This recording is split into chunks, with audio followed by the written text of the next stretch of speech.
Hello, it's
You rid yourself of the palm trees?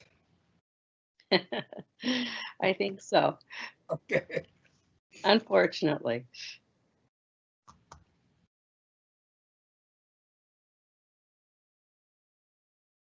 I could put them back, though.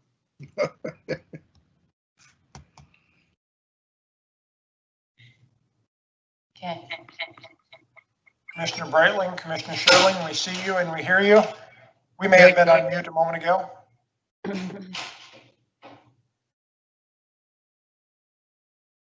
Mr. Pollock. Commissioner Pollock was on. Ken was here. There he is. Mary, say something, see if you're loud enough. okay. I'm here. There he goes. Hey, woohoo! Yeah, it does.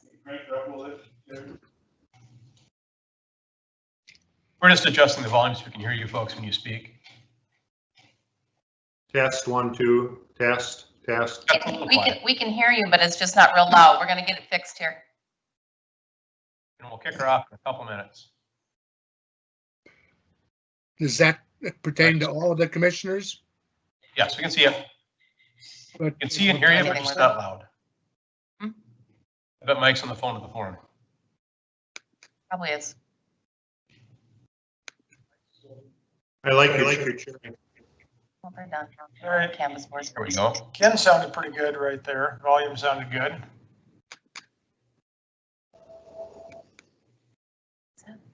By the time this Corona thing's over, we'll have this all figured out. You think I'm gonna remember that? I push buttons that I'm not supposed to and I make mistakes. Remember that? Like you yelled at me? Don't yell at me, please.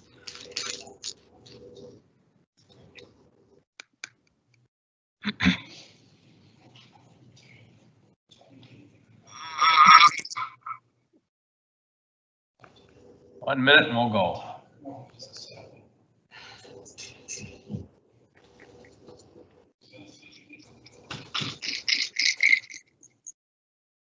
Jason can't get it? That's weird.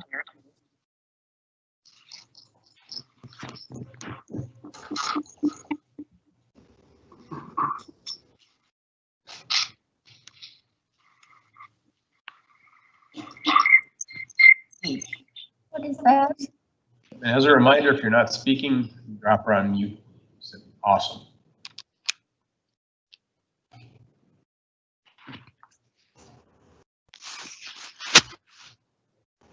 Mr. Frakazi, how many people are we going to have attend virtually?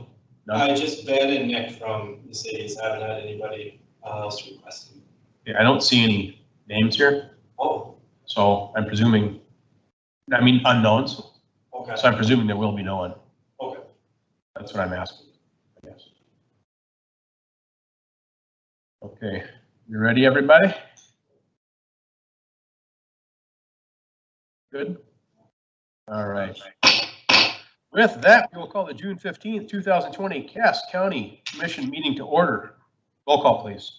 Commissioner Sherling, I'm here. Breitling, I'm here. Peterson, Here. Steen, Here. Pollock, Here. We have a quorum. Thank you, everyone. We are active in the commission chamber, so we will do the Pledge of Allegiance. Presume you, those of you watching at home, have your own little miniature flag. Conduct yourselves accordingly. United States of America. Republic stands one nation under God, Visible. Visible. indivisible, for all.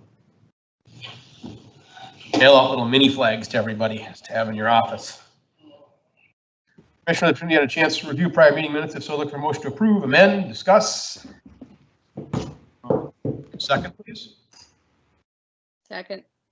Moved and second, the prior meeting minutes be approved as presented. Any discussion? If not, all those in favor of the motion, please signify by saying aye. Aye. Aye. Pull same sign. Motion passes. Order of the agenda, we do have one amended item, which we got earlier this morning, which is the regular agenda item 3B, jail intake expansion project contract with Klein McCarthy Architects. With that, there's nothing else. Commissioner Steen? Would move to approve the order of the agenda with the addition of the contract with Klein McCarthy Architects for the jail intake expansion project, the regular agenda at 3B. Thank you. Is there a second, please? Second. Moved and seconded. Any discussion? Any discussion? If not, all those in favor of the motion, please signify by saying aye. Aye. Aye. Pull same sign. Motion passes. Consent agenda, as before, as always. Presume we had a chance to review it. Mr. Chairman, Commissioner Pollock moves to approve the consent agenda. Is there a second, please? Second.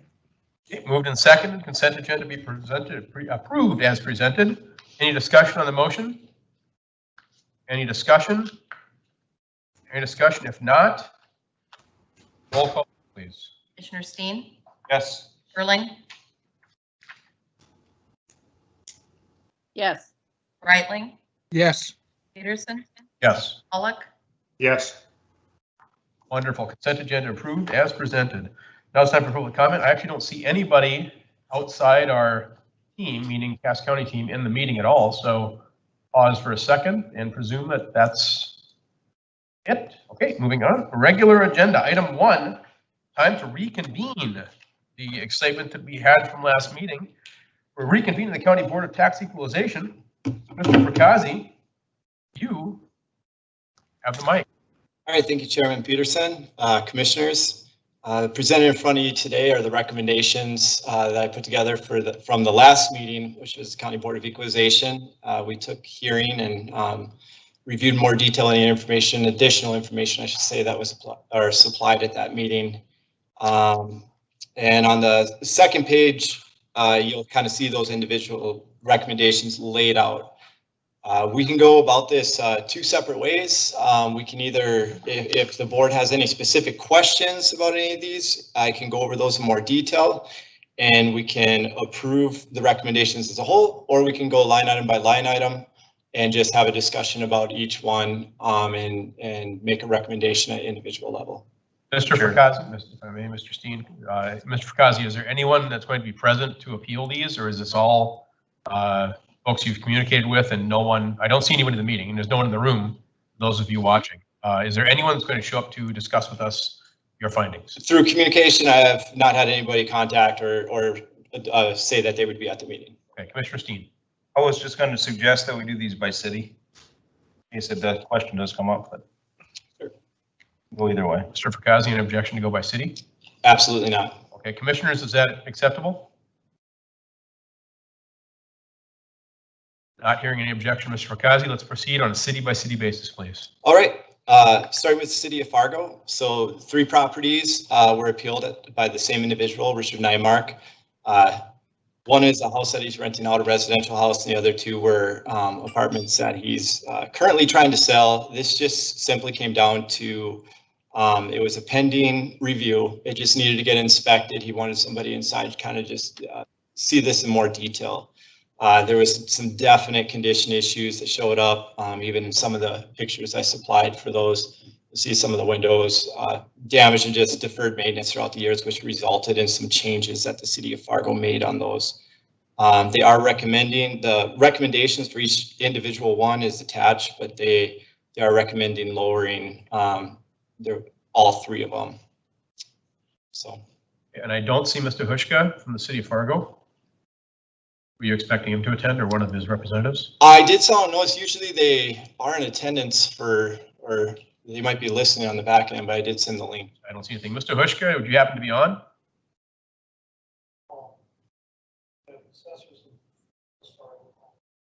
He called in. Okay.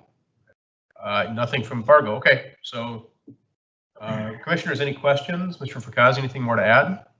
Nope, that should be it. Okay, commissioners, questions or comments? Commissioner Steen. Move to accept the recommendations for the Fargo properties. Second. By Moved and Pollock. seconded. Thank you, Commissioner Pollock. Any discussion? Any discussion? If not, roll call vote, please. Commissioner Pollock, Yes. Peterson, Yes. Steen, Yes. Sherling, Yes. Breitling, Yes. Motion passes. Mr. Frakazi, West Fargo, please. All right, moving on to West Fargo. After the meeting, Tim Stoltz is item 4 there on the recommendations, and we reviewed that one in a little bit more detail. He filed late, so he didn't have much information for you to review at the last meeting. My recommendation and my review of the property when I was out there is all included. And we are recommending no change on all the West Fargo properties. I'd be happy to answer any individual questions that you might have about the 4 properties that were appealed at the county for the city of West Fargo. Thank you. I don't see anyone on from West Fargo either. I'm on the phone. Oh, hey, how we doing? Any comments? Is this Mr. Lee? Yeah, this is Nick Lee, West Fargo City Assessor. Teams wasn't working for me, so I had to call in here, but Fine. I got nothing to add here, but if you got any questions, I'm here available as well. Perfect. Thank you for your time today, sir. Commissioners, any questions for our county or city or discussion? What does the Stoltz property consist of? Mr. Frakazi. Yep, so the Stoltz property is a metal hangar out there at the airport, and there's no interior lining or insulation, which was one of his main concerns. His neighboring property has those amenities, which is reflected in the value of the neighboring property, which is why that's a little bit higher. And Mr. Lee put together a comparison with the 2 properties that Stoltz was asking about, his and his neighbors, and it clearly shows, you know, if you add those features that his neighbor has in, they'd be priced out the same because they're the same size, built around the same year. But he just doesn't have the interior amenities that his neighbors has. With that explanation, I would move the approval of the 4 West Fargo items. Is there a second, please? Second. Moved and second. Any discussion? Any discussion? If not, roll call vote, please. Commissioner Breitling, Yes. Peterson, Yes. Steen, Yes. Pollock, Yes. Sherling, Yes. Motion passes. Thank you. Thank you, Mr. Lee. Feel free to stick on and listen to the rest of the excitement if you see fit. On to Horace, Mr. Frakazi.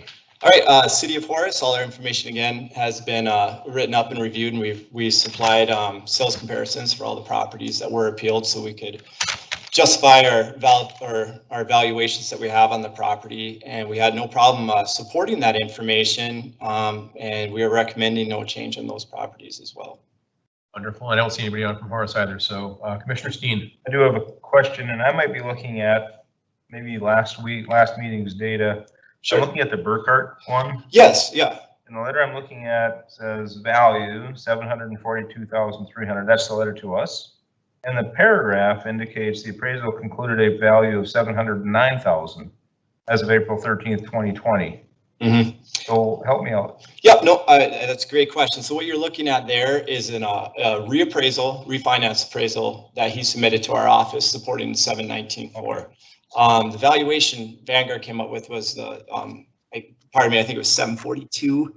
But I've reached out to Mr. Burkhart a few times, and I just said, hey, you know, we really appreciate this, what you submitted. This is good information, but we're having problems kind of seeing those pictures because it was a print off, and I just wanted I asked if he could send a PDF of the appraisal, which I would hope he'd have, or just some interior pictures of his own, just to see, you know, so we can use our own justification. And just haven't got that information from him. I also said, if you're willing to, someone from our office will come out and review it.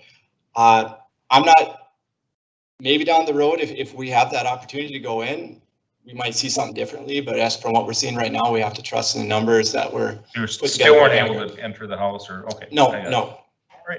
They didn't provide you a copy of the appraisal. They did, but we were But- hoping to see one that we could visualize those pictures a little better, the black and white and the kind Yeah, of because it's right here. scatteredness of it. It was very hard to kind of tell. I was wondering like, Yep. right here. Further questions, discussion? Sure. Commissioner Steen.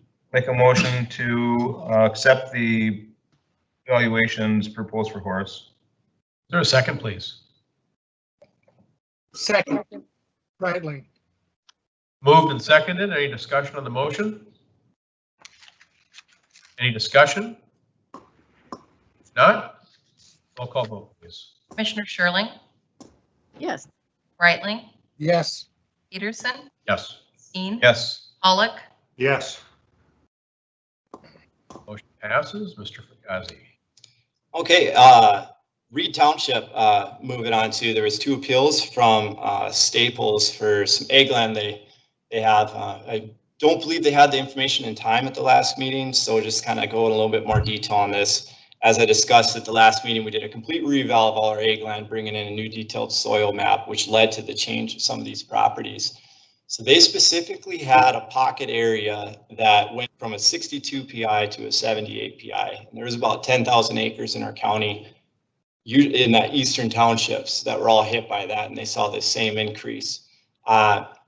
She's questioning her productivity hasn't changed, but I would assume that the NRCS, through their study, is interpreting that they had the soil too low and it wasn't accounting for the productivity that she was getting on there, as well as some of the neighboring ones. So that is why that PI, the productivity index of her property, went up. And we have to there's really not much we can do with this. The township reviewed it. They didn't recommend any change for modifiers or anything of that nature. So we're just recommending to keep the values the same, so it's uniform with other neighboring and egg land throughout the county. So Commissioner Pollock has a question. Sure. Was this, did you say the productivity index was 72 on this land?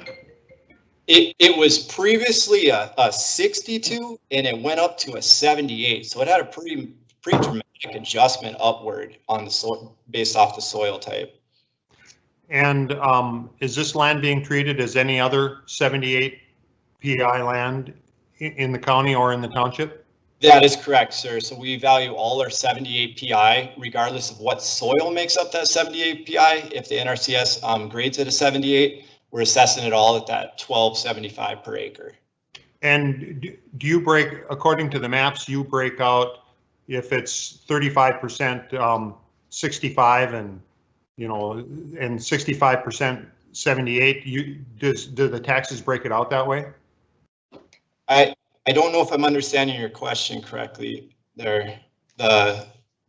If 35% of the land's one type and 60, yep. So we line item each soil type and the acre that's associated with that. And I did attach some egg land valuation sheets that show exactly how many acres and what soil type they have on the land for the Staples property. So, so the complaint, I suspect, is that, you know, because I saw the yield records that they sent Yep. along, is that, you know, this land didn't produce any more in 2019 than it did in 2018, and it won't in 2020. But yet, you're telling us that the productivity value has increased, but we're not getting an increase in crop. And how do you counter that argument? Yeah, and I would say that I don't know when the last time we put in an updated soil map from the NRCS, but I would assume that the NRCS, through their studies, is understanding that the productivity that they're getting on that land was reflected, it was too low in the previous soil type they had at 62, which is why those 10,000 acres that had all changed from that 62 up to a 78. Sure. So even though the productivity hasn't really changed, based off the productivity they're getting, they're already too low. And that was the importance that we felt of getting this map into place and updated correctly. So we're assessing this egg land uniformly and fairly across the county. Yeah, so somehow if you're the landowner, it doesn't seem like it's unfair that you've been paying a lower rate in the past, and now you have to pay the going rate. Yeah. And I understand that because I guess I'm in the same boat. Thank you. Yep. Further discussion or questions, commissioners?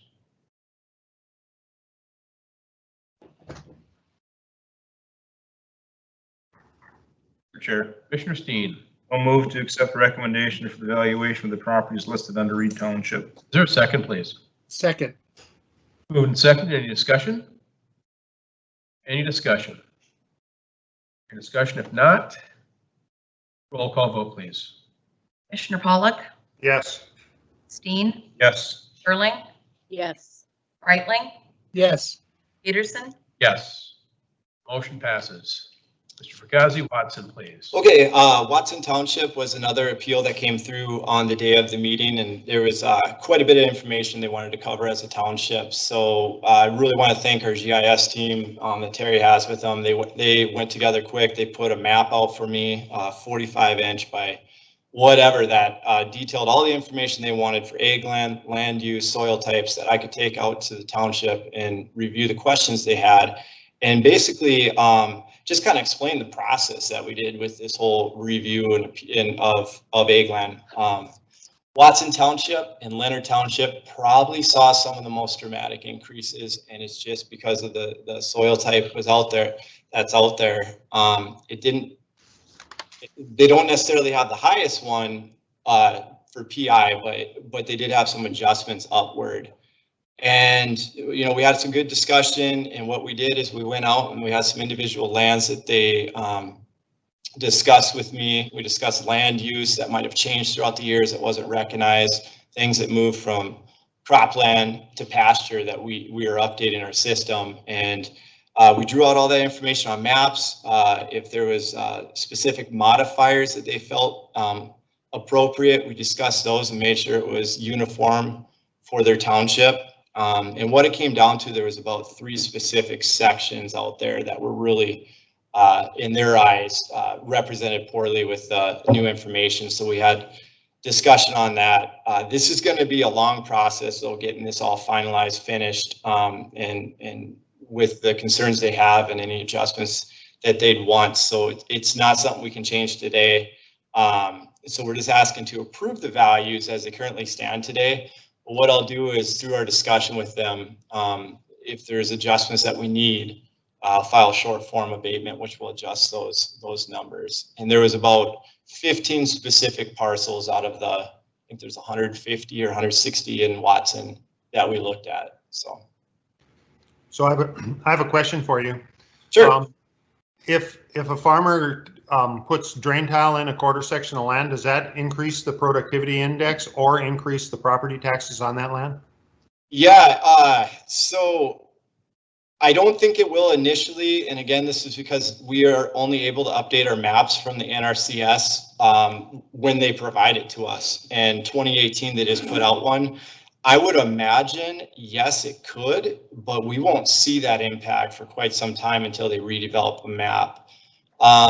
And through discussions with some people, you might know better, Commissioner Pollock, it sometimes seems to have a negative impact on other areas, depending on how the tiling goes. So I think it's something that does need to be studied over time, though. Thank you. Further discussion, questions?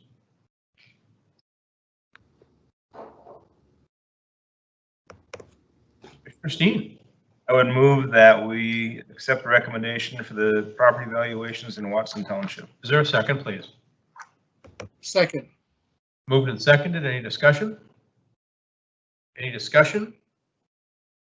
If not, roll call vote. Commissioner Peterson, Yes. Steen, Yes. Pollock, Yes. Sherling, Yes. Brightling, Yes.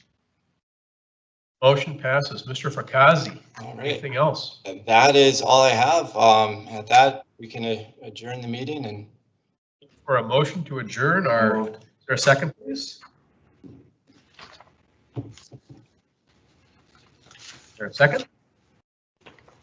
Second. Moved and seconded. All those in favor signify by saying aye. Aye. The Tax Equalization Board All right.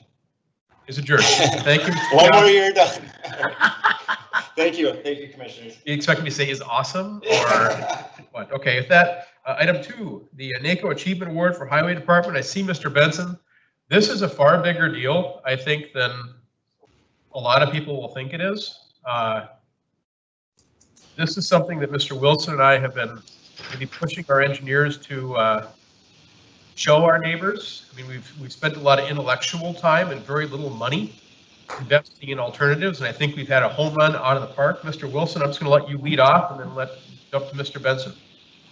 Mr. Chair, members of the board, thank you. And as you mentioned, this is a big deal. We submitted, I want to say it was in March, there was a call for entries from the National Association of Counties for innovative, creative, exceptional programs that counties around the country are developing as a way to recognize them and share best practices around across organizations. We reached out to department heads and asked for ideas and submissions, and Mr. Benson and his staff brought forward this idea, and the more we re-engaged with it, thought it was a great idea to submit. We did submit it, and last week we were informed that this has been awarded a 2020 Achievement Award in the transportation category. And these awards typically in a normal year would be presented at the NACO National Conference, and it would be presented on stage, and it would be well recognized, and there would be an opportunity for people, other counties from around the country, to learn about the advancements and take those lessons back home. Very quickly, I'd like to turn this over to Jason and talk about a little bit about the specifics of the highway recycling and reconstruction program. But I would just say that this is really a shining example of efficiency and ingenuity created in-house within the county. And Jason would look for you just to kind of run through some of the the specifics of the program and the efficiencies that it created. All right. Yeah. Thanks, Robert. Commissioners, I really appreciate the opportunity to highlight. I think first and foremost, I've got to thank all of the staff at the Highway Department. This is really a full team award, as well as to the commission and the past commission for supporting innovative ideas and a little bit of risk taking.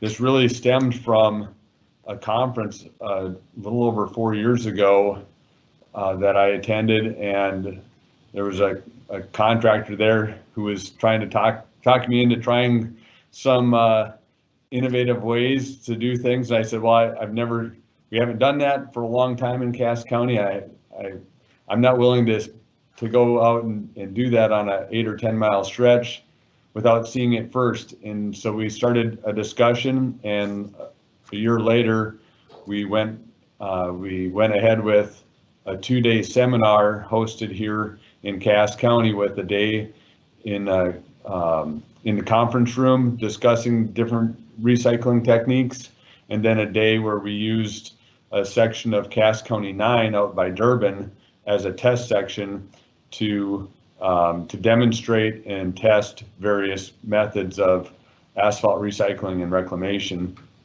From those test strips, we were able to monitor and identify the best option for us. And as we had the 17-mile section of Cass County 38 from I-94 down through Alice to State 46, and we wanted to identify a better way to reconstruct that. In the past, we've always hauled off all the old asphalt and then brought in brand new aggregate usually class 5 gravel to about 12 inches to build up the road, and then using 7 inches of new asphalt to pave over top. And that's been about $1.5 million per mile. And we wanted to try to reduce our costs and be able to get more work done in a year. And so by doing this new method, we were able to take off all the old asphalt. We then graded the road, put cement into the clay subgrade, and in lieu of hauling in all new fresh gravel, we brought the old asphalt millings back onto the road and blended them with just a couple inches of new gravel, and then we also tried some different techniques. We did a section with asphalt emulsion, we did a section with cement, and a section with this Team Labs base 1 material. And that gave us another option to find the most cost-effective way.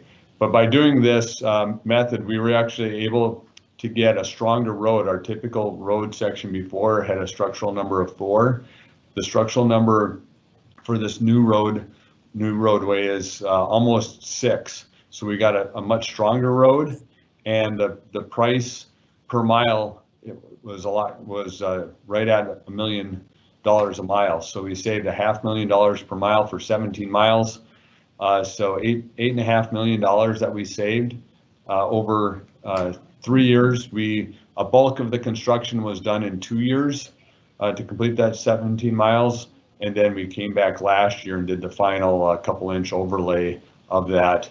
And now we took some of the additional lessons learned out of that, and we're applying it this year out on County Road 10 on a 7-mile reconstruction between Mapleton and Castleton. So we're able to use more of that knowledge. And I think some numbers that Tom Susi, I'm in his office, and Tom's sitting here, and again, a lot of the credit goes to Tom and Kyle Litchie and our engineering staff and operations staff. But Tom put some great numbers together. In total, we recycled 180,000 tons of asphalt. That's just an unbelievable number. And by using that recycle, instead of hauling in asphalt or fresh asphalt and fresh gravel, the local pit out there would have been all the way down by Lisbon. So we saved 8,000 truckloads of material, and trying to truck all that in from Lisbon would have been an extra 500,000 miles. So 500,000 miles of trucking that we saved, which resulted in 85,000 fewer gallons of diesel used on this project. So we got a stronger road, a cheaper road, and a much more earth-friendly road. And we've got a sustainable, strong road that is really, all we should have to do here on out is about every 20 years, go out and maybe put another 1.5 inches, 2 inches of fresh asphalt on it, and a chip seal every 7 to 10 years. And we've got really a perpetual road that we should never have to come back and reconstruct again. With that, I turn it back to Robert or commissioners. Mr. Benson, just to give my commissioners some perspective here, in the nation this year, there were 19 of these awards given, and that's with the Cass counties, that's with the Slope counties, that's with the Los Angeles counties. This is a big deal. And one more item I want to touch on is the way Mr. Benson started was this happened with a discussion when he was out and about. So if anybody ever wants to give us grief, particularly me, right, I'm being selfish here for a second, as to why people travel to Bismarck, why people travel to where we do, because every now and then you can save $8.5 million. Doesn't happen every trip, but all it has to do is happen once every, we know with this kind of a savings, happens once every 40 or 50 years it's been paid for, or break even. If it happens more often, that even better. So Mr. Benson, your team, well done. And again, you are one of 19 in the United States of America that got one of these, which I still am pleasantly tickled by. Little Cass County competing with some of the big dogs that have much bigger budgets than we do. And more importantly, I think sharing this with our friends out in North Dakota, because obviously the road dynamics and construction are different here from Arizona. But I think that what we can do is share with our friends, and they can They can learn as well. Mr. Wilson, anything further? No, I just, I've said this to Mr. Benson before, and I would say I'm disappointed that we don't have the opportunity for Mr. Yep. Benson to share this in person with some of his colleagues around the country at our convention this summer. But the information is there, and if people are looking for it, we have a great resource. Wonderful. Well done, Mr. Benson. Well done, team. Thank you, commissioners, and we're continuing to spread the word. Tom was at the National Association of Asphalt Recycling and Reclamation and presented.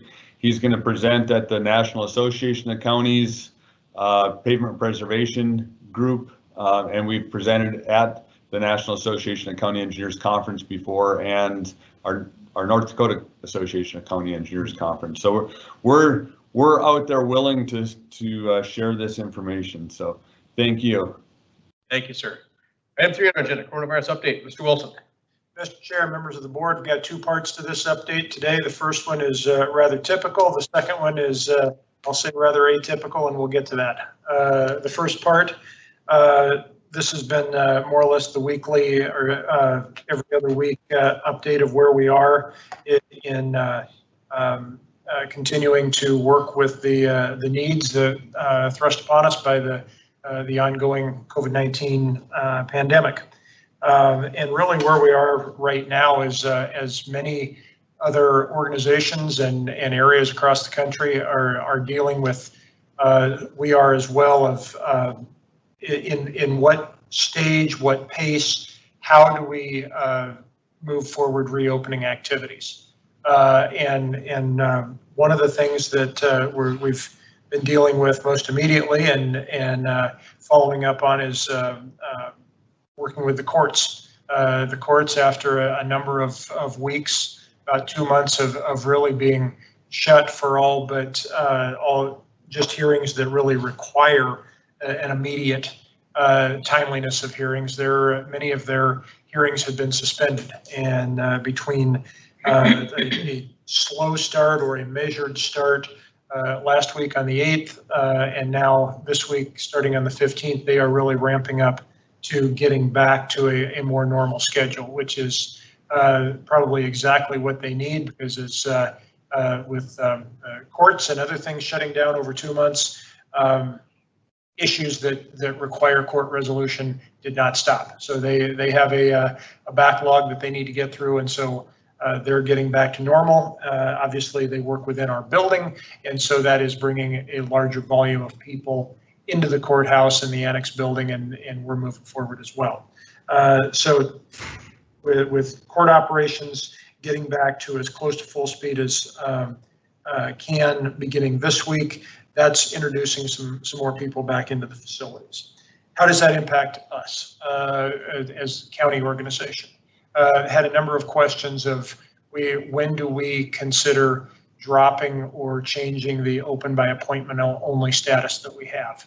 And I reached out to a number of department heads over the last couple of weeks, really looking for feedback on that, what has worked well with our current status, what could be improved if we were to drop that. Had some conversations that perhaps we have different needs in different buildings. And I think we explored that, ultimately came to the realization that really having different procedures within different buildings in the same organization was going to get clumsy. And we just needed to be able to tell a consistent message to the public of this is what we're doing and why. And with that in mind, really we are looking to drop the open by appointment only designation as of July 6th, Monday, July 6th, coming up in 3 weeks. So that is really our next stage, and directed in part by the action of the courts. Right now, when individuals come forward or approach the building to do in-person business, they need to have a reservation, and so the court security is checking that.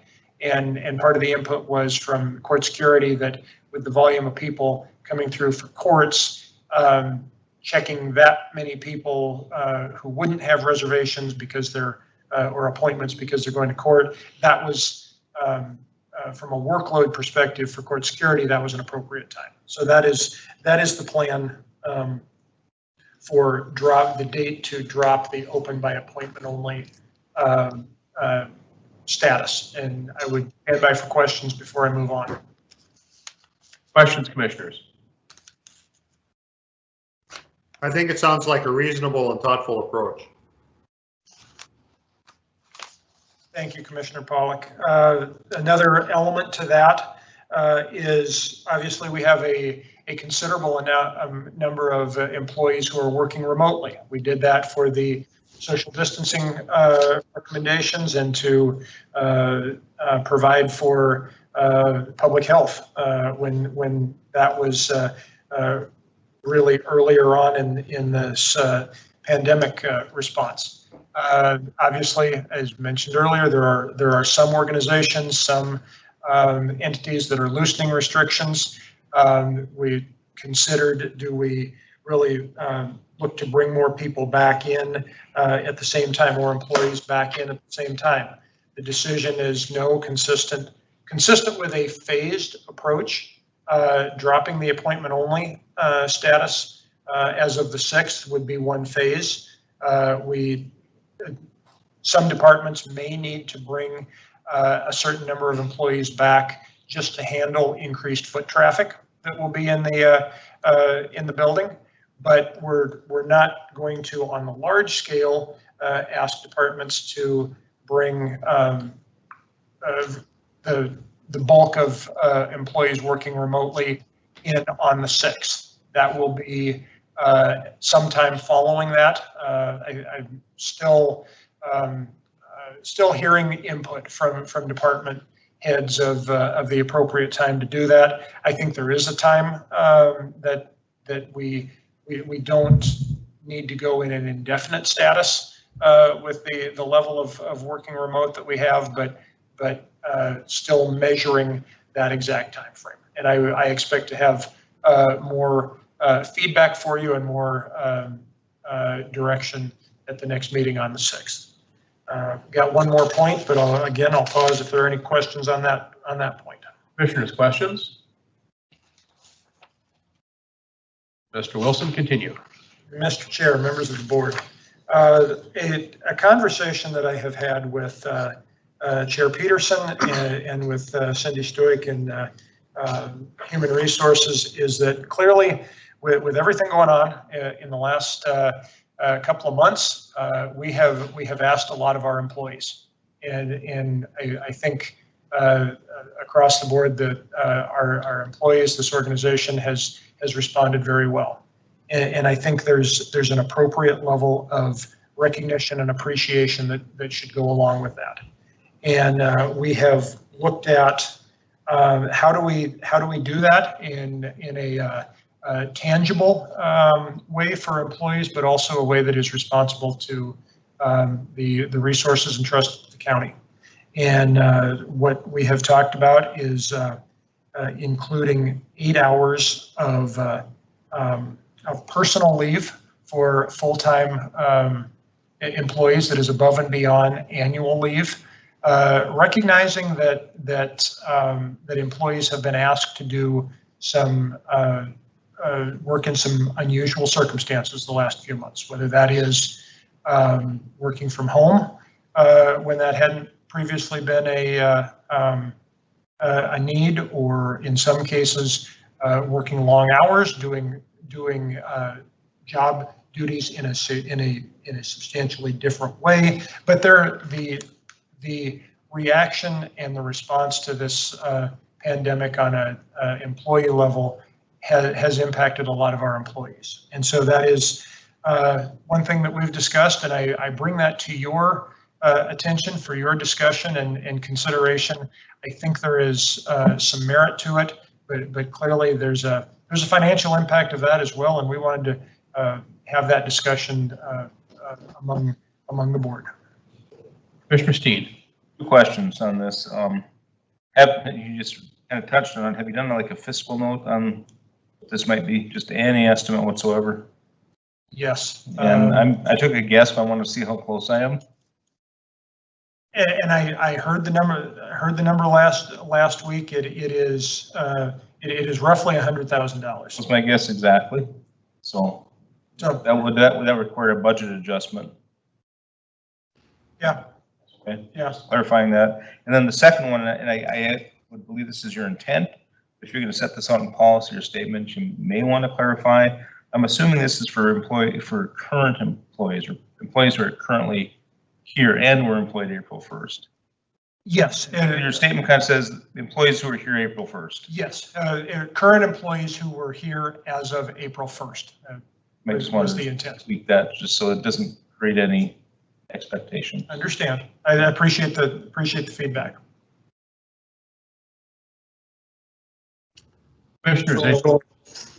Commissioner Pollock. Yes, sir. So in my head, I'm trying to figure out how it costs the county any more money. I understand that, 8 hours times the number of employees times the average salary comes to the number that you suggested. But really, I mean, so if Cindy takes an extra day off, how does it cost the county any more money? The only way it would, Commissioner Pollock, is if this somehow is carried through till the end of their retirement, where it becomes fully paid, fully vested. I don't know, for lack of a better term. But your point is well taken. But don't they have to use it all up every year? Up to a maximum level, correct? Right. So I could see in the sheriff's department, if a deputy takes an extra day off, that you have to bring someone in to cover. Someone else is working. Well, maybe not in all cases there either. But I just want to make that distinction, is it really isn't $100,000. It's some number, but it's not necessarily costing the county $100,000 hard dollars. And the interesting thing about this is sort of the brainstorming. I don't know if this is the right or wrong answer. It's more of a discussion item that Mr. Wilson, I, and Catlin had, amongst other team members too, is that we need to acknowledge the people that stuck around. I think it's not without precedent that federal government's doing this too. I don't know if any of our local neighbors are doing it, but there's something to be said about having staff that could very well walk away and they didn't, that watches their neighbors sitting at home making an extra $600 a week not working. It's just an acknowledgement. It's a thank you. And frankly, I don't know how else to do it without being cheesy. We talked about gift certificates and things like that and gift cards, but I get, and that reeks of gold watch to me, the $5 gold watch and a t-shirt, which is what one company I worked with did. Very big multi-billion-dollar company, literally $20 in a t-shirt. It was hilarious. So yeah, I don't know what the right answer is. It just seems to me that we need to acknowledge our team members that stuck around working. And in actuality, I think if we did the books on this, we'd find out we had a lot of people that worked a little bit of extra time, like all of us have done. I'm going to say myself, Mr. Wilson, Mr. Benson, those team members who the other duties as assigned portion of their job description have been substantively taken advantage of. So that's my thoughts on that.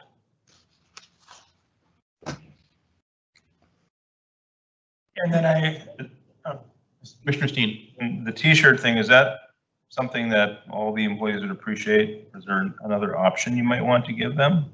I understand the question, and I was trying to brainstorm something there. I was trying to come up with something tangible, and part of my thought process there is that I think we would want employees to be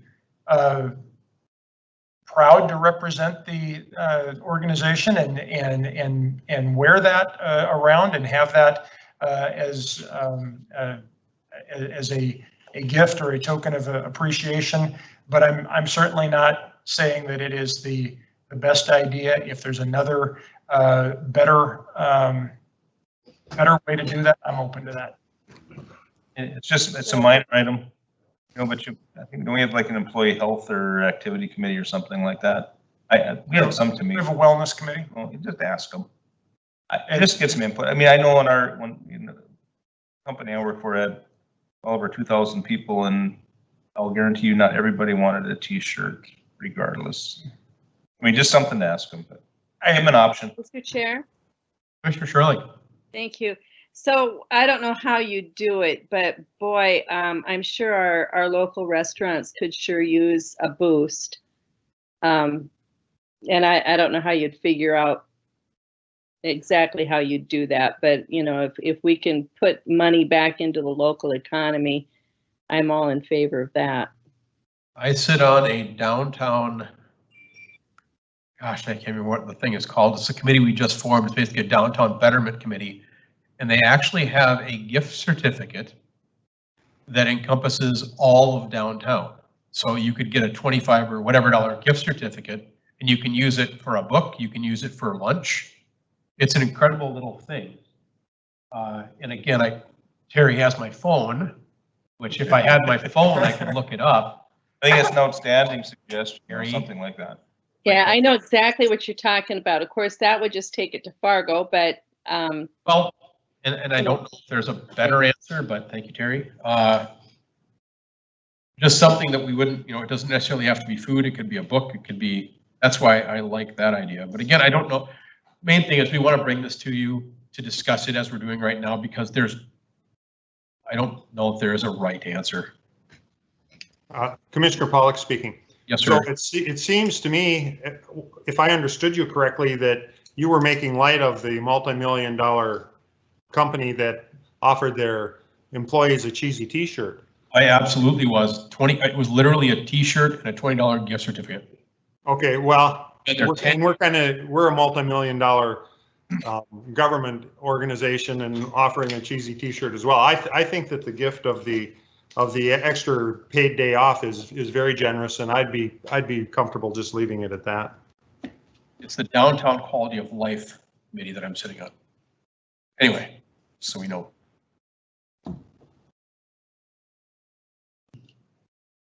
Okay. Commissioners, further discussion?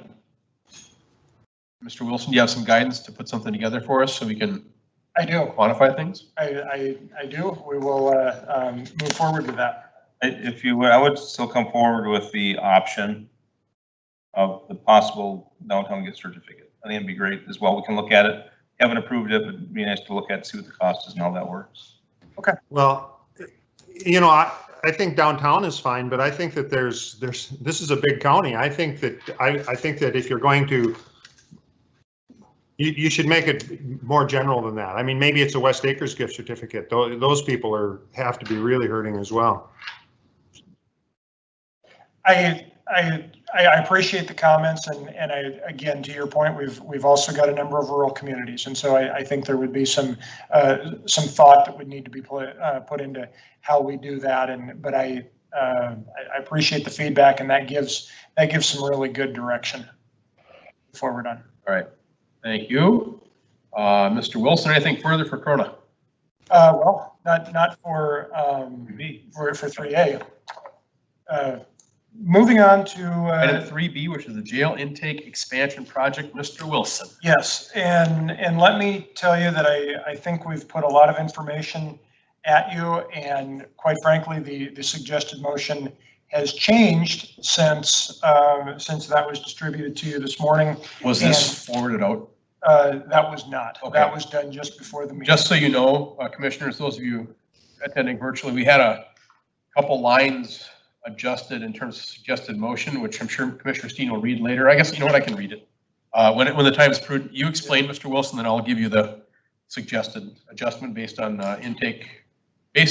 input, not intake, input from our team here in the courthouse. Mr. Wilson, please shut up. Again, Commissioner Chair, Chair Peterson, thank you. I'm going to back up a few steps, and I briefed you 2 weeks ago that we were considering a number of projects to submit to the state for consideration of federal CARES funds that might be utilized to help with COVID-related expenses we have in Cass County. One of those was an expansion of the intake area at the jail. As we have done our due diligence and had some conversations over the last couple of weeks, it appears that we may be in a position that we may be successful on some of those applications that we've put forward. The State Emergency Commission meets later this week, where we should have some additional feedback and direction. One of the stipulations of these funds is likely to be that they need to be expended by the end of the year. If you're talking about purchasing items and deploying those and using those, that kind of time frame is not a big challenge. If you're talking about a large-scale remodel project in a corrections facility, that is an extremely short timeline. Based on that, I have had some conversations with the architect who completed the space needs study for the jail intake area about a year ago, simply because they were the ones who are most familiar with the concept of what we're looking at and could speak knowledgeably to what we're trying to do and what potential timelines would be. We understand that according to our architect that we've talked with, it is possible, but barely, I would say. And so with knowing that your next meeting after today is not for 3 weeks until July 6th, and realizing that if we were to be successful in having those funds appropriated, every day would count in moving forward. So I reached out to, myself and Commissioner and Chair Peterson reached out to a representative with this architecture firm and said, what do we need to do if we were going to move that quickly? They have some recommendations. They have some thoughts. I forwarded out a number of documents related to those conversations to all of you. If I made any mistake there, I may have sent you too much stuff and created a little bit of an overwhelming sense of information there. At our core, what we're looking for you to consider today is to engage Klein McCarthy to produce the drawings for this expansion. That was budgeted as a 2020 project and was something that in non-COVID times we would have looked for your direction to complete and done before the end of the year. A lot of these conversations moved so quickly. I had not had the opportunity to have a full discussion and flesh this out with our state's attorney or his staff. And so this has not been fully vetted legally. And again, that is only because we have time frame challenge if we are going to be able to do this. Yet at the same time, we certainly need to do it appropriately and make sure any agreement is properly vetted and reviewed before we ask you to enter into it. So at that point, I would pause and look for any additional comments that either Chair Peterson or State's Attorney Burdick would have, as they have been the others most involved in this conversation to date. Mr. Burdick, your thoughts? Thank you, Mr. Chair. I've looked through, we got a bunch of documents late last night. I saw after the canvassing board meeting today. Sorry about that. No, that's fine. But the documents are confusing to me. They're confusing because I'm not really clear what the documents are trying to accomplish. The one that was proposed to us is not just for the architect, but for the architect and a contractor. Then there is one in there that only has Klein McCarthy listed on it, but notwithstanding that, most of the document talks about a contractor, not the architect. I'm not sure what we're paying the architect. I'm not sure exactly what we're trying to get out of him, at least in the things that I reviewed. So at the moment, I'm a little unclear what we're requesting, when we expect to get it, and how much we're going to pay for it. Now, maybe I just missed something in the documents here, or maybe I didn't get some document. But that's the part that leaves me scratching my head a little bit. Not that we can't figure out a way to move forward, and ought to, but But the documents seemed largely to contemplate doing more than just hiring an architect to prepare drawings.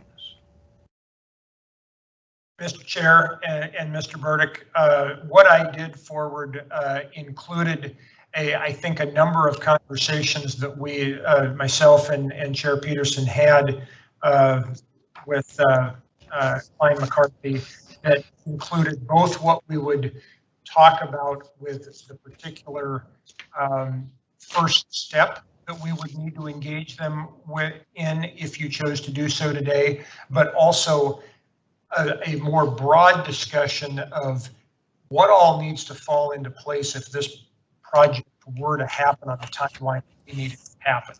And so there are a number of very specific steps that all would need to line up for that to happen. And so that information that Mr. Fettig with Klein McCarthy forwarded to me, and I forwarded on to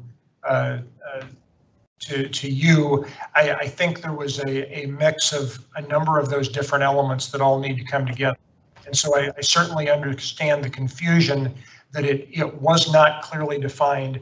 This is the action that we'd be looking for the commission to act on today. And these are other required steps 2, 3, and 4 that need to fall into place. So from your perspective, I completely and 100% understand the confusion and would not ask the board to enter into anything that did not have an opportunity to have a full legal review. That being said, that the first step in that is something that is a budgeted item for 2020, and that would simply be to produce the construction drawings for this expansion, for this remodel. So that would be the request for the commission to consider. But even at that, I'm very aware that would want to have proper legal review before we put that forward to you, Mr. Chair. Well, let me simplify this a little bit. Basically, what we have is the anticipation of receiving grant funds to complete the intake. What we do have is within our budget right now, $200,000 allocated towards the beginning of construction document preparation for the intake facility at our jail. That's what we have as a known. So this first action, contracting with Klein McCarthy, was going to take place in my mind. The commission could disagree, but whether we had coronavirus or not, that's when we put this dollar figure in there to acknowledge we need to proceed with some sort of planning to start looking at the real costs rather than the rough square foot estimate that we had prior to get this intake situation resolved.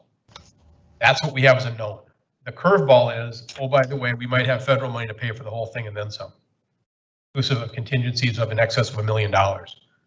So what we have is both scenarios presented to us, but the only one we can quantifiably know right now is we have $200,000 in the budget. I believe we need to start studying a project, and the haste is now because if we do get money, which I don't want to be hopeful or overly hopeful, but we're hearing every indication is this will be funded in its entirety. We need to start the ball rolling, ideally, 2 weeks ago, but that wasn't in the cards. And now we need to start the ball rolling tomorrow morning if we can. So that's my simple answer. Commissioner Steen or Mr. Wilson? Mr. Chair, members of the board, and I agree with Chair Peterson. My struggle in bringing this, I believe we are in a position where every day is critical on this, which is no doubt. But I also can't recommend to you something that hasn't been fully vetted legally.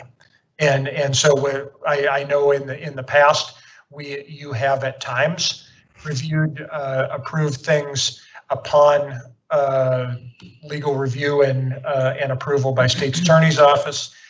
So that may be an option, but I need it's a difficult position that we're in with the time frame and the needed review. So what we have is you have the suggested motion within your packet, commissioners. That's been modified to read as such. Move to authorize the county to engage Klein McCarthy Architects for design and services of the Cass County Jail Intake Expansion Project, subject to the state's attorney's office review and approval. So the amendment is not the amendment, but the suggested modification would be something to the effect of subject to the state's attorney's office review and approval. That way it's Birch's fault. So if anything goes wrong, we can just say, well, what Birch said. I think that's legal. I think that's a legal thing. But Thank you so much. Commissioner Steen. Just a quick question for you. We've got $200,000 budgeted, and it's not my area of expertise whatsoever. And so, Commissioner Peterson, Mr. Chair, what's a reasonable estimate for coming up with, you call these building drawings, construction drawings? Yep. I mean, where are we at with this? I don't know. That's the question. Long story short, we've invested, I think, roughly $13,000 up until now to get the schematics done, plus or minus. What the $200,000 really was a simple earmark. It's an acknowledgement of we have to do something to get better drawings than we have in terms of, we have a sketch with a square foot takeoff. I think maybe to cut to the chase, let's pretend this is a roughly $3.5 to $5 million job. To get full construction documents done on a job of that scale is roughly 5% to 7 plus or minus 7.5% fees, depending upon how you can negotiate your prowess. So you take the math, that's what and that's for full service. That'd be for architectural, civil, structural, electrical, plumbing, and HVAC. That's full CDs for bid. So if we were to make a motion, do we set some type of dollar amount on this, or up to 200,000? I'm just curious. I think you can do whatever you feel comfortable. That's why I'm asking. They can't be comfortable. Yeah, I think right now let's pretend let's catastrophize here and say, for whatever reason, COVID is cured tomorrow. We no longer need these things. All these dollars are pulled back. We still need to start, in my mind, again, let's pretend we didn't have COVID. We still need planning of some sort to take place this year. There's no way by the time Klein McCarthy starts and we have a full acknowledgement of whether we have this money or don't, that we could burn through $200,000. It's not possible. It's just, you couldn't spend that kind of time on it. So I would say if you want to include a number within your budget, you could say within budgeted dollars, which is the 200,000, and we're more than safe. But again, if you felt more conservative than that and wanted to say $50,000, you're fine. There's no way to spend that kind of capital that quickly. Even if they shut their office down and went 100% on our project, which isn't feasible, but let's pretend. You can't spend $50,000 in a week. There's a motion. Commissioner Steen. I'd like to move, and this is going to be a little choppy because I didn't get a chance to write it all down. Authorize building committee work with our county administrator to engage Klein McCarthy Architects for design services of the Cass County Jail Intake Expansion Project, subject to the state's attorney office review and approval, to be completed within 2020 budget amount. Is there a second, please? Second. Moved and seconded. Any discussion? Yeah, tell me again what it is that we're trying to accomplish. With the motion or with the project, sir? Both. Okay, within the motion, what we're doing is we're engaging Klein McCarthy to start processes for the intake expansion at our jail. And the reason we have to move with some haste, if we do get the grant, those dollars all have to be expended by the end of the year. So what we're doing is fast tracking a project that can be fast tracked, but we're fast tracking it, so days matter. That's within your motion. The project at the jail does two things. We have schematics of this if you're curious. What we're doing is modifying the way we intake in terms of volume and processes with our clients and how we get vehicles in and out of the space. Right now, we've had an increasing user load, and that includes both Fargo PD, West Fargo PD, Sheriff's Department, as well as our federal agencies. The increased user load has been massive over the past couple of years. So the way we process people when they come to our jail needs to evolve. That's how we got to the first baseline of needing a modification to what we have. The curveball is Corona issue. We now have a hub where all of our law enforcement agencies, again, I'll repeat myself, Fargo, West Fargo, our sheriff's deputies, in theory, regional people too, as well as our federal marshals, all have a spot where they congregate during the day. So if for whatever reason we have, in today's circumstances, if we have a breakout within our jail and it's asymptomatic, we have— Breakout's the wrong word to use. Yeah, hotspot, pick your term. No one knows about it until it's too late. We have the potential of exposing every law enforcement agency in the region to that. Not ideal, because in theory, knocking out all of our law enforcement agencies simultaneously for 2 weeks would be a bit cumbersome for those that are not in our law enforcement agencies. So that's the methodology and logic behind why this is being done with the COVID influence. Does that help? And this gets the ball rolling. Correct, in an expedient manner. It kind of sounds like a pipe dream to me to be able to move that fast on a project with this kind of dollars anticipated. We have an amazing team set forth, and it's not going to be easy, but the alternative is not that. Yeah, well, let's go. Let's do it. Outstanding. Any further discussion or questions? Mr. Wilson. Mr. Chair, members of the board, just a point of clarification to the motion and action following up if that motion is approved. I would take that in working with the building committee and the county administrator in that we would work out the terms of the exact agreement. Myself and Mr. Burdick would be point for the county once we feel like we have an agreement with Klein McCarthy that meets the terms of the conditions of the motion. We would most likely need a special meeting of the building committee, get the concurrence of the building committee, and at that point we would be authorized to engage to sign the agreement. That's how I'm hearing that. That was the intent of my motion, yes. Okay. I just wanted to make sure I fully basically, so it does not have to come back to the board. We've got a committee take care of these things. If they work within the budget, I feel comfortable with that. We can put that meeting together very quickly. Yes, we can. Okay, I just wanted to make sure I was understanding the intent. Okay, further discussion? If not, Anything from Birch? Mr. Burdick, any comments? Just a couple. According to the statutes, if you're going to, there are threshold amounts. If you're going to construct a public improvement that costs $200,000 or more, you have to go out for bids. If you're going to, and I know that's not what we're talking about at the moment. The same thing for procuring plans, drawing, and specifications from an architect or engineer for construction of a public improvement. So we are not talking about going out for bids right now to Klein McCarthy. We're just talking about going straight to Klein McCarthy. So if we were going to be spending more than $200,000 for that effort, then we either have to go out for bids or this commission has to declare an emergency to bypass the bid requirement. So I don't know, Mr. Chair, you have a better sense of where the dollar value might come out on the architect's fees, but if you think this is going to cost more than that, then you're probably going to have to declare an emergency now, and I can talk a little bit more about that. If you think it's going to come in under $200,000 for that piece, for the design drawing stuff, then you don't have to.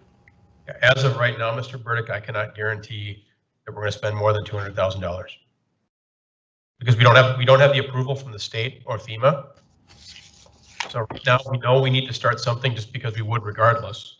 A, and then B, I have zero comfort level allocating $500,000 towards architects and engineers, not knowing that we have the money for it. Does that make sense? Well, in English, you think you're going to be spending more or less than $200,000? Hopefully far less, but eventually far more. Well, if you're going to go with this architect for this project, and that the project architect fees may be more than $200,000, you're going to have to bid out the architect unless you define it as an emergency, this commission. And aren't we operating under an emergency now? Well, you would have to, I think largely your conversation today explained what that emergency would be, but I think what I needed to do was make that clear to you and let you determine that based under the circumstances, you're essentially declaring this not like a riot emergency, but emergency that gets you around the bidding requirements based on a factor of time and the potential availability of funding in addition to your own and the need that arose in part related to COVID-19 that creates a time factor here that might not otherwise be relevant. Commissioner Breitling, do you have a thought? Oh, you're muted, sir. Commissioner Breitling, you're muted.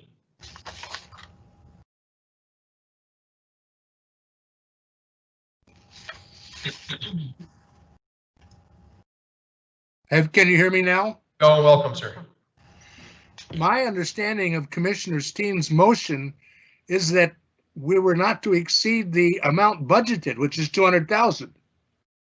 Is that not what Mr. Steen's motion is about? It is, sir. But if I may respond, Mr. Chair? Commissioner Steen, real quick. Yeah, the idea there is, yeah, the not thinking of the emergency piece, but in fact, is it reasonable to have engaged somebody through the drawings? And perhaps that's the extent of that contract. The construction architect may or may not be the same individual. Is that correct? In theory, that could happen, yes. So at this point, my guess would be, we don't know. We don't know if we're going to have construction architect with these plans because we don't know what we're going to get paid. So my thought would be, listening to Mr. Burdick and Mr. Chair, that I think we're okay with the up not to exceed 200,000 because that's our budget. It has nothing to do with the emergency declaration. If it did, I would feel more uncomfortable with that, but our budget's 200,000, not to exceed that for this drawings, for construction drawings. And who knows if we're going to end up doing it this year, next year, that 2 years down the road. We need to do it. I'm comfortable unless that this emergency declaration does not add significant time to the process. And again, I don't know that piece of it. So those are my thoughts. That makes sense, Mr. Burdick.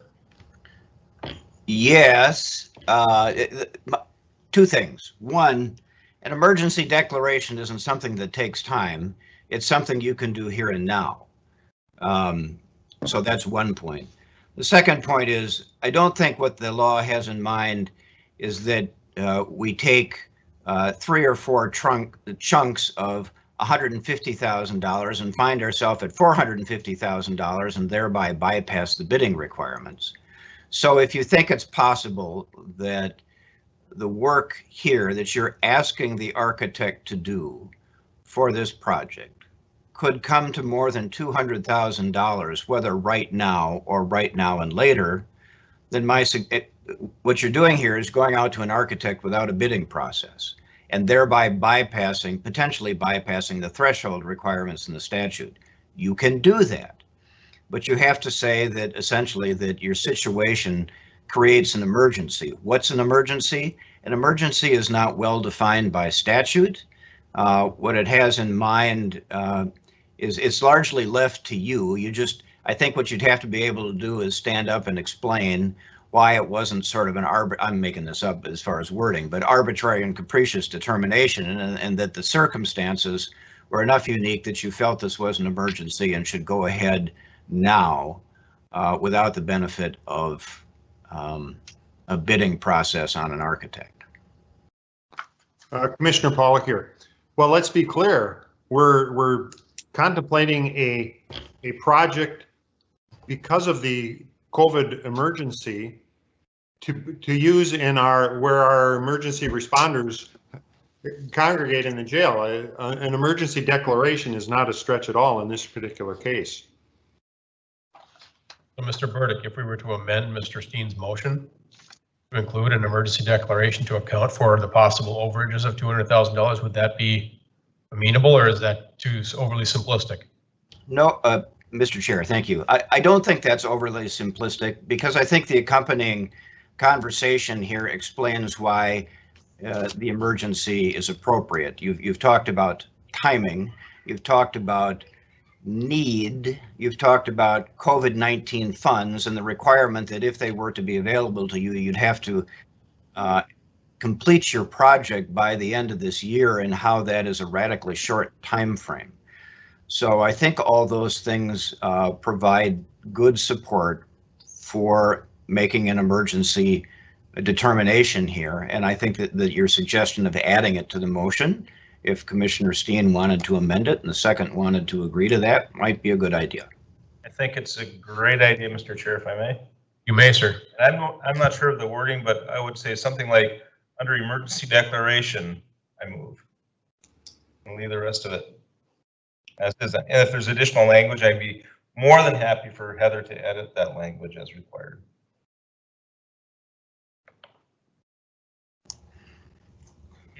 Commissioner Sherling, is that acceptable to you? Yes, I would amend my second to the motion. Perfect. Commissioners, further discussion? Any further discussion? If not, roll call vote, please. Commissioner Brightling, Yes. Peterson, Yes. Steen, Yes. Pollock, Yes. Sterling, Yes. Motion passes. Thank you for your patience, everyone. Thank you, Mr. Burdick. Anything further, Mr. Wilson? Nothing further. Outstanding. Item number 4, COLA and salary survey recommendation. Mr. Wilson, please. Mr. Chair, members of the board, as part of the normal typical budgeting process for bringing forward a COLA recommendation, the department head group typically takes a first vote on a COLA recommendation that is forwarded and then wrapped into the overall budgeting process that continues through the summer and into the fall. Usually the basis for that recommendation is the local CPI for urban consumers in the Midwest region for communities with populations between 50,000 and 1.5 million. Usually in the past practice has been really to take that CPI figure as an exact percentage and move that forward as the recommendation for the COLA increase. That CPI figure currently, the most recent data is a negative 0.7%. I'm told in the recent history of the county, as long as this practice has been utilized, that the one time that was negative, that equated to a recommendation of a 0% COLA. Presenting that information to the department head group at a recent meeting, there was a consideration of a 0% COLA recommendation to be forwarded for consideration as part of the budgeting process. That was approved and forwarded to the board for consideration. I can tell you that was not a enthusiastic vote and recommendation, but that was an understanding that, as we've discussed recently here, that this is a different environment because of COVID and the response to that in the last several months. So I bring that suggested motion to you that was a recommendation from the department head group based on their recent action. Mr. Chairman, Commissioner Pollock, I move to recommend a 0% COLA based upon the Department of Labor Consumer Price Index for the Midwest region. Is there a second, please?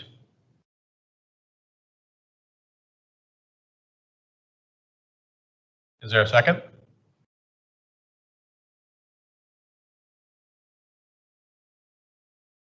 Motion dies for lack of a second. So what, do we want to have a decrease of 0.7% for the COLA and take away? Mr. Montplaisir, some history, if you can hear me. Has the county ever gone backwards? No. Thank you. We've always approved a zero if it was a negative. Okay. Commissioners, your thoughts? Commissioner Steen. Thank you, Mr. Chair. I was unable to sit in on the personnel overview committee today. I was out counting ballots instead. And so I missed the discussion on the 0%. I did read all the data available, but it just strikes me as interesting, and I understand where we want to be with this, but we want to praise and reward our employees for doing such a bang up job. And we're going to give you a day off and a t-shirt, but we're going to give you a 0% increase next year. Seems kind of counterintuitive to me. I get it. We only have so much, in the budget, but anyway, just my comments on that. And that's why I was not quick to jump to a second on the motion. Just seemed oddly contradictory. Remember, we do have step increases, so it's not as though everyone's going to work status quo. And I'm also hard pressed to think, I'm hoping anyway, there are medical rates. We haven't done a lot of digging into this. Maybe Mike, you can help me on this, but with 3 months of shutdowns, I can't imagine the dental insurance is going to go up. I didn't get my teeth cleaned for 4 months, so there's that dollar that's just been added into there. Plus, we've always been very strong within our medical balance. I'm hard pressed to think that we'll have any increase or anything of substance. That'd be my biggest concern, that if we had medical insurance rates going up, I can't imagine we'd have any increases there either. You have any thoughts on that, Mike? Just looking at the health insurance balance, we've, our claims have been down so far this year, so our balance is growing. And I think, I'm hoping that once we get some rate information from Blue Cross, that we can hold the line on any rate increases. And that's what I was thinking too. So my main point in this is that the concern I'd have about not being at 0% or having to go to 2/10 or 3/10 or whatever is that we'd somehow be having negative impact. So if we had, let's pretend we had a 0% COLA, but we had a 10% increase in healthcare. Well, anyone with healthcare is going to then be earning less this year than last. I'm just not convinced. And again, I could be totally wrong when Blue comes through, but I'm not as convinced as maybe some people are that we're going to have anybody making less this year than last. I'm frankly comfortable at the 0. I'm reluctant to second a motion, but Mr. Chair. Commissioner Sherling. Thank you.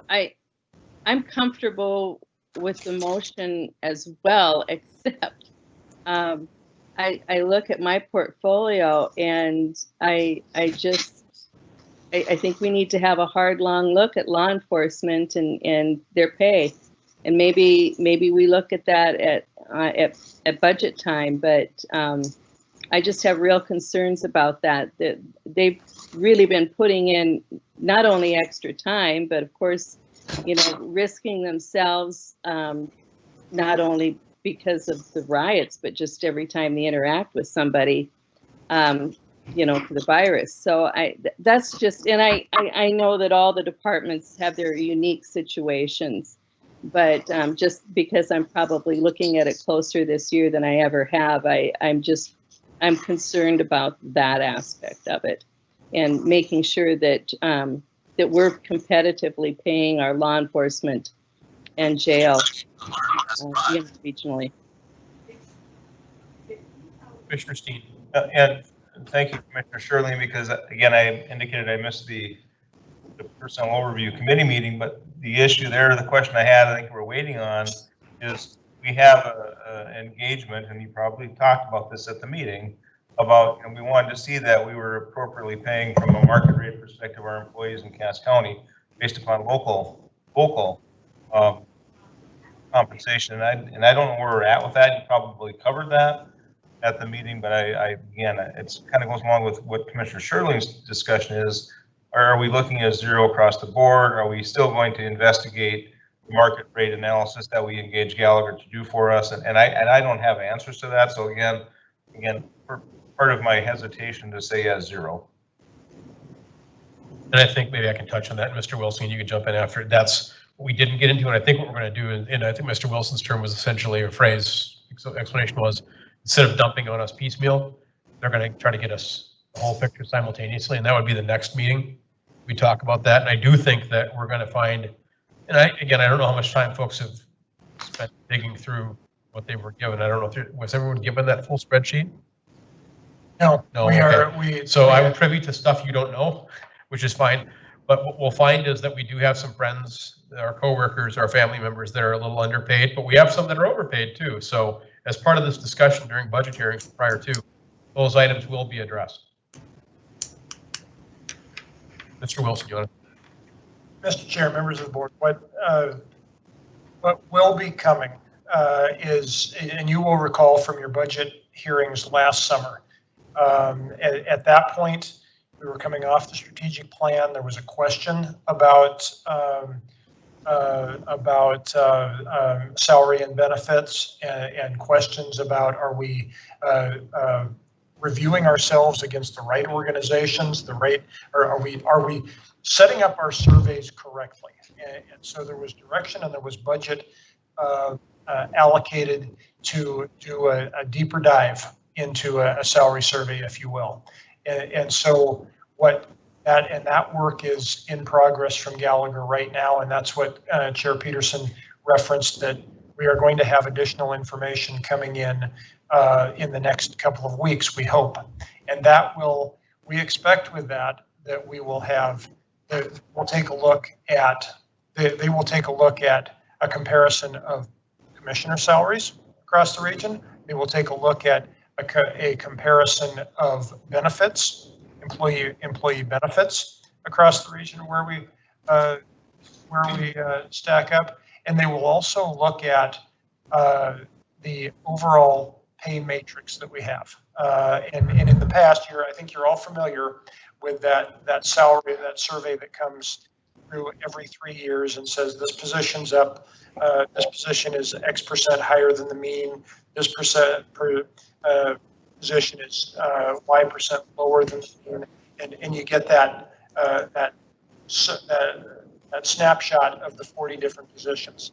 This will be different in that it will have some recommendations of the overall salary matrix, and you've invested money in this this closer look, and there may be some recommendations that come back. I don't know what they're going to be yet. I haven't seen them, but there's a more comprehensive review of our overall structure, and I expect there will be some recommendations that will come out of that effort as well. Commissioner Steen. Sure, thank you. Just a couple of questions, and I'll leave it at that. And I wish Cindy was here, but maybe Mr. Wilson can answer this question. How many of our employees are at the top of their lane, or at the top of the steps? I mean, I know we say, well, some aren't going to get it. How many is that? I don't know offhand, but Heather might. No, I just know that I'm one. It'd be nice to know that before we jump to a conclusion that there's steps involved. And I understand that. I've been through that process. So I'd like to know that. Do we need to make a decision on this now? Or do we have another meeting where we get to gather this additional information? You said in a couple of weeks, we're going to have some additional information from Gallagher. I have a question on the steps, on the market rate. So is this a decision that has to be made at this meeting, or can this wait till the 6th? Mr. Montplaisir, if we wait 2 weeks, or 3 weeks, I guess it would be 2.5. Does that start to cause trouble for you? No, that would be fine. We try to get it as early as we can because we start putting together payroll estimates, that sort of thing, so that departments have all of that information, but we can fill that information in later too. Mr. Chairman, Sure. Commissioner Pollack. I think that we're losing track of what it is that we're debating here. It's the cost of living adjustment. And if we establish a criteria by which that is applied, do we all of a sudden say, well, that criteria doesn't apply anymore because we want to give them all a raise? This isn't the place to give the raise. The place to give the raise is in the payroll process. This is the cost of living adjustment, and it's and it's either supported or not supported by the data that we always have in front of us and that we always act on. So I'm all for the employees in every sense, but this is the cost of living adjustment, and we have to follow the criteria. Otherwise, we might as well throw the criteria out and just say, you know, from now on, we're just going to say everyone gets a 5% raise and forget about all of the other salary considerations that we have. Mr. Chair? Is Mr. Burdick? Yes. May I offer just a thought? Boy, you're a bright guy, may as well. And maybe Mike can speak more to this. I don't have all that data in front of me. My recollection is that the cost of living or the CPI index was up through at least January, maybe into February. I don't remember February, but starting in March, April, May, things went down for the reasons we all know, I think. Somehow related to this. So I don't know if we have, but my point is we may have a perturbation in the consumer price index that is local to things going on around us right now. And we're trying to make a decision about what we're going to do in January. Commissioner Pollack is right that we have a procedure we've used for many years. I don't know whether this year warrants some further thought about it or just taking the numbers. If we can make a decision next meeting, perhaps we have a few more numbers available, but that was just sort of my recollection. Mr. Burdick, I guess just to share with the commissioners, I'm of the same mindset that Mr. Pollack is. What we have is we've established a baseline in the past, and we've deviated. I think we deviated from it slightly in the past as well, and I struggle with that because what I love about this is it removes our opinion, it removes politics, it removes favoritism. It just sort of is what it is. And then when you go through, as Commissioner Pollack said, when you go through all the other widgets, and apparently we'll be having quite a revelation when we see in both directions, and that's going to be our struggle. That what is the commission going to do if we're overpaying? We never seem to want to cut pay, but we're always happy with maintaining or giving raises. And I was, as a reminder, 6 or 8 years ago, whenever it was, I was the one person who was fine with actually cutting pay or freezing pay at the very least until people caught up. But right now, I like the idea of maintaining the neutral, unbiased opinion of the consumer price index and moving forward with that, whether it's in a perpetuity or whatever. But I really struggle with just, well, I'm going to give my opinion this year because then it will become very political. I love Fox Lawson. I love the ability for us to take politics out of salaries. And we have an unbiased opinion from a person that says, or a group that says, this is where you should or should not be. And we can have a debate whether they're comparing each other to the right jurisdictions, but at least just gets us out of it. And I'm not trying to defer responsibility or shrug responsibility, but I'm not comfortable when we insert politics into things, especially when it comes to, as you heard me say, guns and badges. It's very political, very fast. Heather, you have a comment? So commissioners, the last time this happened where there was a 0% COLA, which was back in 2009, it just happened to be that we were doing the salary study that same year. So what ended up happening is there was a 0% COLA, but then the salary scale was adjusted. So that's how that happened, you know, in the past when we've had this scenario. And that's what I'm predicting will be transpiring this time as well. I could be wrong. Don't think I am. Commissioners, further discussion. Seed table.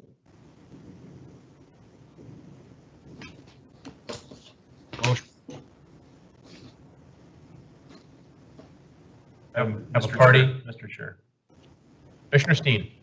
I'm willing to table it. I'm also willing to vote on it, but I agree with everything you said. Take the politics out of it, everything else. I agree with what Mr. Burdick said. You know, do we have a 3-month aberration here? We're going to see a change after that. There's a lot of questions out there. Do we have a salary study? And I know that's not a COLA, but if our COLA and our steps have kept our people, our employees significantly lower than current market, where do you change it? Do you do it across the board? Are we going to do it position by position? Are we going to take the time to do that this year? Because last year we decided not to. Let's put it off for a year. So are we going to take the time to look at those positions in this community, not nationwide, not region-wide, in this community, that we're paying the appropriate amount to our people. I don't know what we're gonna do with that, so I'm really hesitant to say, yeah, we'll just, take the politics out of it, take the personality out of it. We're just gonna give them 0 because that's what everyone else is getting, except it's probably not what everyone else is getting. In government entities, I don't know that. Can we afford it? I have no idea, but can we take a look at it in 3 weeks? Can we run the budget to see where we're at? And I don't know what the current mill levy, where we're at with the number of mills, what kind of revenue that's going to generate. I have no idea. I think the mills are up substantially, if I'm not mistaken, the value of a mill. Are we going to give our employees 0 and decrease the mills? Is that our intention? Maybe it is. I don't know what our intention is. So again, there's just a lot of things that I think of the next 3 weeks, it seems to me we'll have a lot more information. And again, if it's 0, I'm fine saying it's 0 if I have all the information. Mr. Chair, you indicated you've seen some stuff that we haven't seen. Okay, you have an advantage over the rest of us because I haven't seen it. I'm not sure if any of the other commissioners have seen what you have seen. So you have an advantage. I can maybe understand why you're at where you're at with your position, but I haven't seen anything. You'll disagree with me then too, so doesn't matter. but It's a moot point, Commissioner. Anyway, that's all I have to say. Is just like, whatever we do, I know we can always change it at budget time. If we say, hey, you know what, we don't want to, we can change our decision today at budget time. And if this is critical that we make a 0 COLA increase because that's what Mr. Montplaisir needs to do to get the budget rolling, fine. If we can change it at budget time, if we think it's appropriate to go ahead and change it. There's so much up in the air, that's all. I would be hesitant to do something and modify it in a month. I'd say either table it and wait for more information. That's just my thoughts. Or make the motion to be done. Mr. Wilson. Mr. Chair, members of the board, just one comment on my part about the information that was forwarded to Chair Peterson, but not the rest of the board.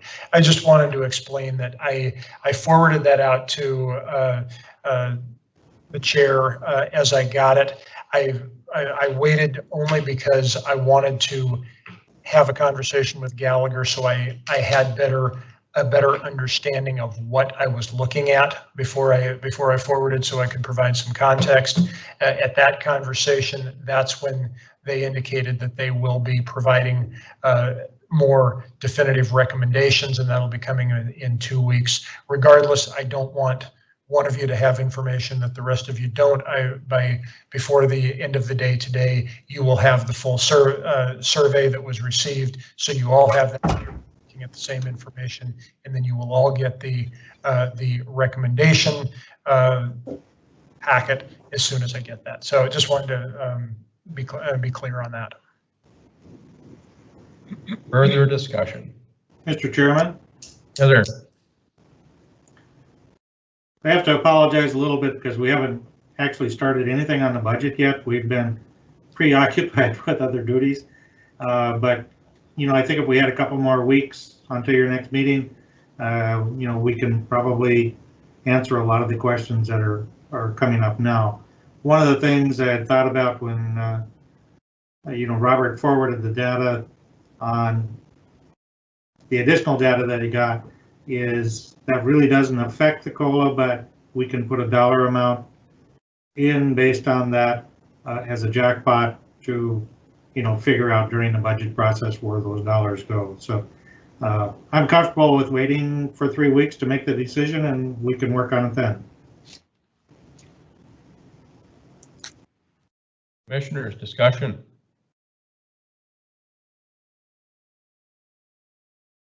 Motion to table. Want to take action? Up to you guys.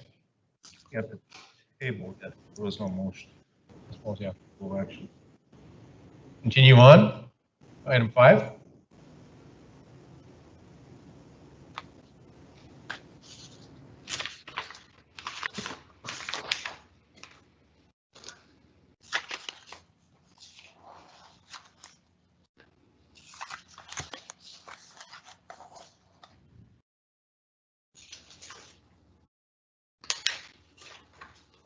Speaking of paying $0 at a cost of a bunch of your time, as many of us did in the past, it's always good to talk about things. Ms. Warden, why don't you run us through some of the vacancies we have?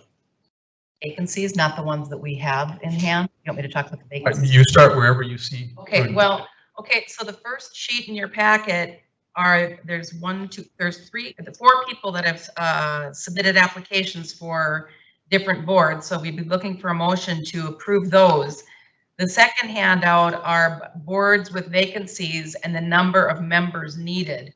The commission chair wanted me to discuss this so that you were aware of this, so that maybe if you know people that might be interested in serving on one of our boards, that you could get the word out.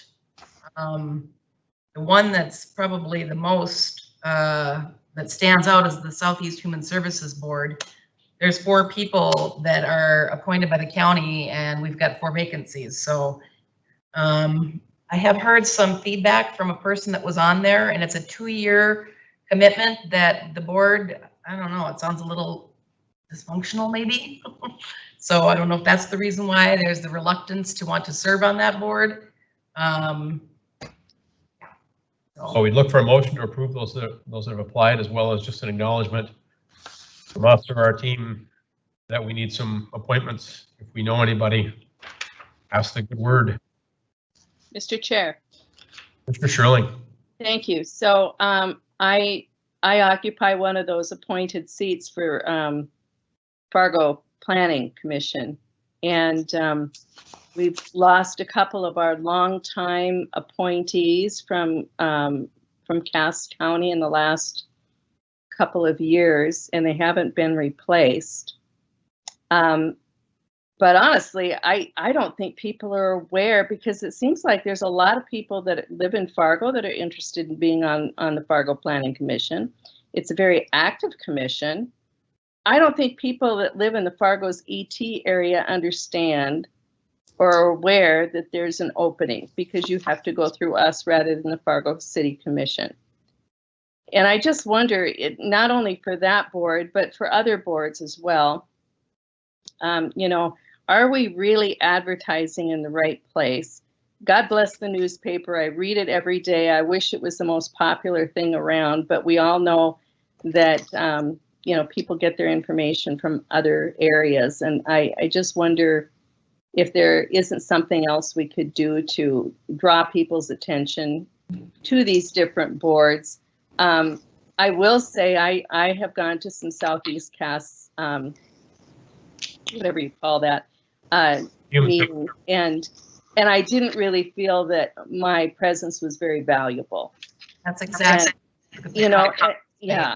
Yes. You know, when you're going to take time out to be on a board, you know, you want to feel like it was worth everybody's time for you to be there, and it really, I didn't see the point, and we have no control over that.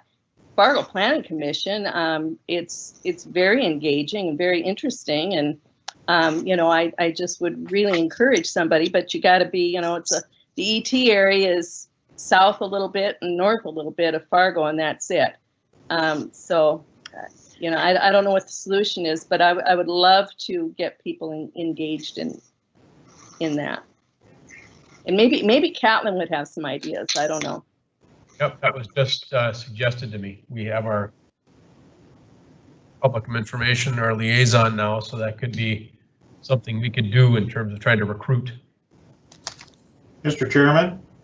Yes. We could use our GIS department to draw out the names and addresses of residential properties in our ET areas and send them a direct mailing, if that would help. It's a good idea. I think that would be a great idea, and I know the Fargo Planning Commission has done that for me before, and I've scanned through there just to see if I knew any names, but you know, maybe all the commissioners and anybody interested could get a name of all those folks. If you know somebody, you could you know, shoot them an email. All right, didn't have anything more than that, just informational and discussion. Regardless, we still need a motion. Mr. Chairman, Commissioner Pollock, I move to amend the Commission Policy Manual Section 4.0 Advisory Boards with 2020 appointments as follows: Terry Steiff, Kim Stokes, David Gust, and Clayton Brennan. Second. Moved and seconded. Any discussion? If not, roll call, please. Shirley, Yes. Brightling, Yes. Peterson, Yes. Dean, Yes. Pollock, Yes. Motion passes. Thank you, everyone. I do have a Commissioner Dean. question on the vacancy piece.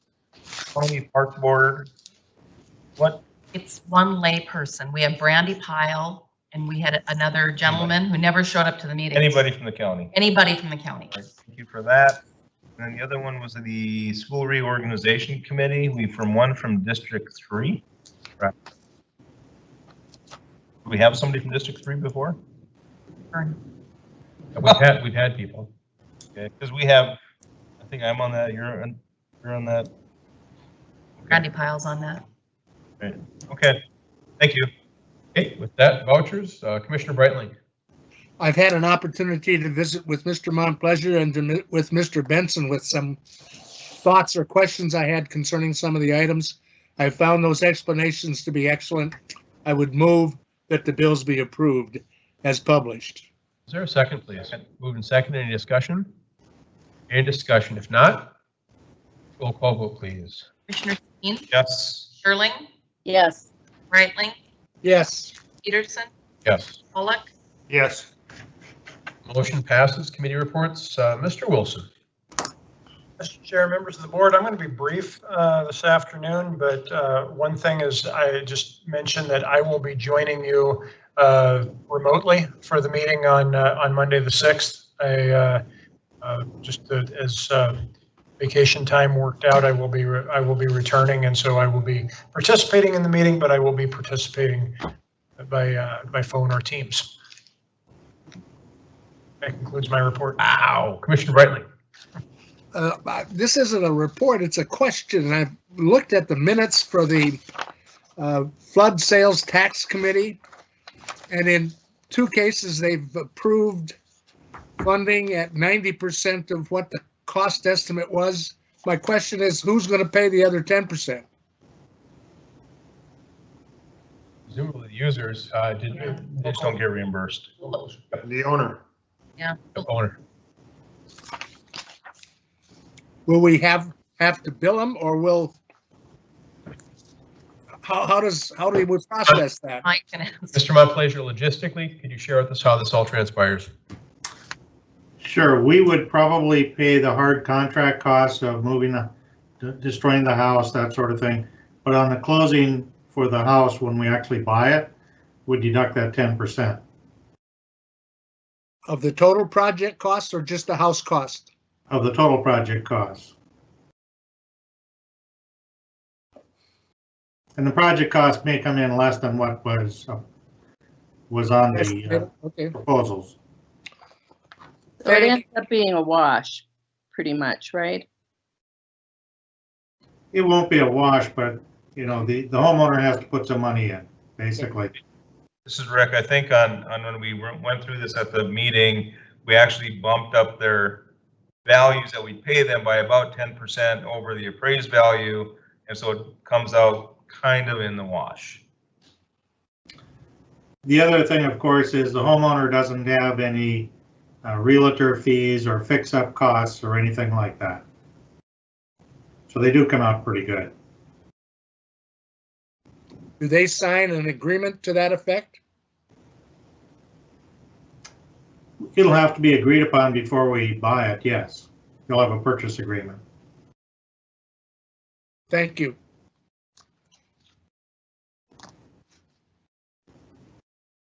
So, I have nothing else. thank you, sir. Mr. Burdick. No report, thank you. Outstanding, Mr. Burdick.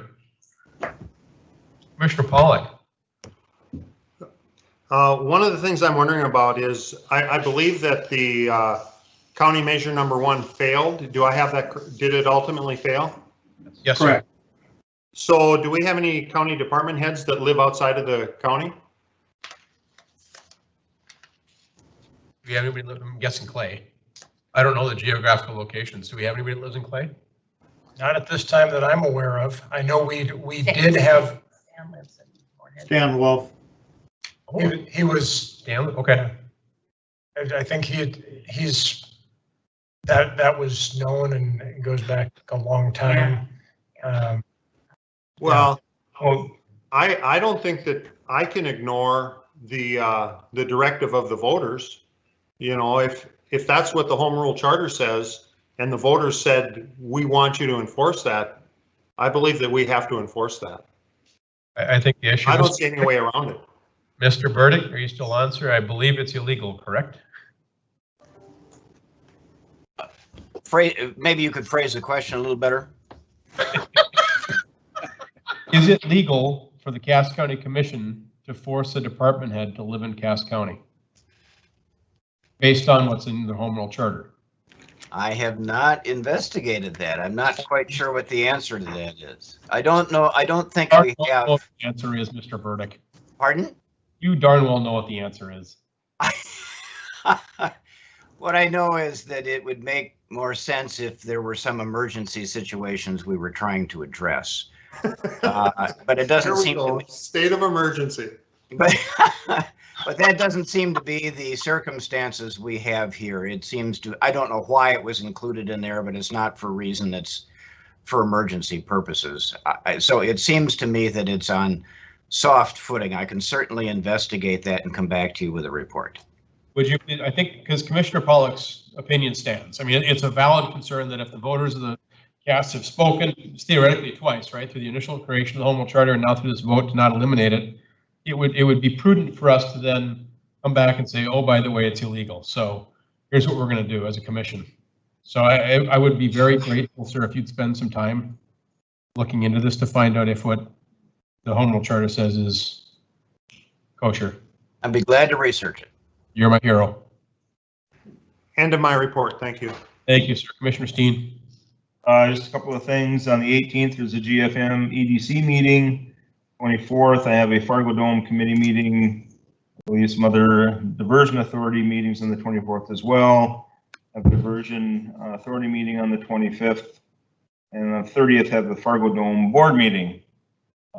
Just took some thoughts going forward on the diversion authority with not that we can do anything about it here, but with Tony coming off the city commission, there'll be a new appointment to the chair of the finance committee, be an appointment to the diversion authority board, and a thought I had was seeing if we could still have, if we're still interested in having the city of Fargo continue to appoint Tony Grinberg to the finance committee, and he can still be on the committee, he just can't be the chair or vice chair.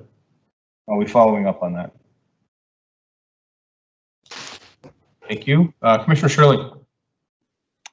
Thank you. Well, I have been attending virtually the contested case hearing of the DNR's permit that was given at the beginning of my term as chair. So that's been going on now all last week and will continue all this week, listening to testimonies. So been pretty interesting. And happy that I don't have to be camped out in St. Paul doing it. And that's everything I have to report right now. Thank you, Mr. Montplaisir. Sure. We finished up with the election today. We've got the new totals. We've updated to the state website. I see they still haven't updated it yet. On their side, we've done everything we could, but we're waiting for them. The canvassing board today was a little unusual in that, you know, we had thousands of ballots to count, so it took a little longer than we had hoped. But overall, I think the election went fairly well. It's not my preferred method of doing an election, and I think we do have to look at something different for the fall. One of my thoughts is we need to put a meeting together fairly quickly with some interested stakeholders and really kind of look at what a recommendation is for the fall. We don't know what's going to happen with COVID. I do anticipate that we need to have some open polling locations. We can't have them all open because some of them are in assisted living centers, but I think we need to provide for the voters somehow. And we need to decide how we're going to do that. Total votes cast in the primary, Mr. Montplaisir? You know, I don't have that in front of me because the state hasn't updated their site, but it was around 28,000 something. So not 3,000 as some elected officials were saying? No, actually, it would be our second highest primary total. Our previous total was 33,000, I think, back in 2012. Well, that's just crazy. Can't hardly believe more than 3,000 people voted in an election. Anything further, sir? That's it. Oh, one other COVID-related thing. When we did our REMA model, you know, we talked about glassing in the front of our office, and we decided we really didn't want to do that. We didn't want that between us and the public. Today they installed the glass. Yep, understood. Anything further, sir? No, I keep clicking the wrong button. Yep, story of my life. So with that, we've all been attending various meetings. You've been kept abreast of what I've been up to, basically mirroring what a lot of our department heads are doing. And I'm tickled to say tomorrow is the first day, and I would argue 3 or 4 months, literally, that I have nothing on my calendar for county business. Not even my 7:45 a.m. call. So with that, I'm going to knock on wood. And I'm sure I'll have 10 meetings by the end of the day, but right now, I have no meetings, so done. Happy space. Correspondence. Correspondence received as of June 15th, 2020. Notice of annexation filed by the city of Horace for a tract containing 144.2 acres in part of the south half of the northwest quarter, that part of the southwest quarter of the northeast quarter, and that part of the southwest quarter of section 18, township 138 north, range 49 west in Cass County. Letter regarding New Star North System Pipeline Relocation Project in Mapleton Township, copy referred to the county engineer and county planner, and a notice of petition for annexation filed with the city of Fargo for a tract containing 1.83 acres in Auditor's Lot 2 of the east half of Section 14, Township 140 North, Range 49 West in Cass County. That's it. Move to receive and file. Is there a second, please? Second. All those in favor, signify by saying aye. Aye. Those opposed, same sign. Motion passes. With that, item 9. Move to adjourn. Is there a second, please? Moved and seconded. All those in favor? Aye. Aye. Aye. We stand adjourned. Thank you, everyone. Have an amazing virtual evening. See you. Bye. Bye. Bye, Heather. Bye. Heather, are you still on? Yes.